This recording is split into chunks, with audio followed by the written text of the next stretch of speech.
இப்போதைக்கு அடுத்து வரக்கூடிய அரசியல்வாதிகள் அப்படின்னு சொல்லி பார்த்தா மாண்புமிகு துணை முதலமைச்சர் உதயநிதி ஸ்டாலின் அவர்கள், தற்போது வந்திருக்கக்கூடிய விஜய், வேற யார் என்னங்கிறது அண்ணாமலை, இவர்களெல்லாம் கூட ஒரு ஒன்றா உட்காந்து இந்த மாதிரி சமூகம் இருக்குதே, இவங்கெல்லாம் வந்து ஒரு நான் போன இது சொன்ன மாதிரி வந்து ஒரு நாகரிகம் அடைந்த ஒரு சிவிலைஸ்ட் ஒரு சொசைட்டியில் வந்து நம்ம சமூகத்திற்காக அரசியலில் இருக்கோம். ஆனாலும் கருத்து வேறுபடும்.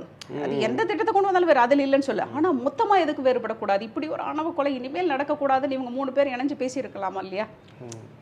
பேசியிருக்கலாம்ல. இப்படி ஒன்று நடந்துருச்சு, 3 பேர் ஒன்றா சேர்ந்து இதுக்காக பயணப்படலாம்ல.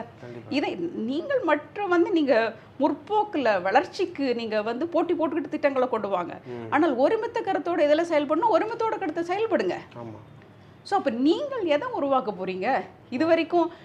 இதுவரைக்கும் அரசியல்வாதிகள் உருவாக்குனாங்க வந்து அரசியல் பண்ணுறதுக்காக, கார்பரேட் அரசியல் பண்ணுறதுக்காக மாற்றி சேரவாசி இறச்சிக்குவோம், நாங்கள் பேசிட்டு போவோம். அதை தான் பண்ண போகிறீங்களா?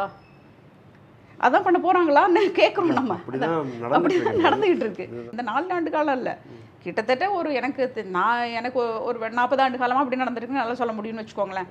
இதெல்லாம் இவ்வளோ அப்படி தான் பார்க்குறாங்களே தவிர வேற எதுவும் மாற்றி பார்த்ததா எனக்கு தெரியல.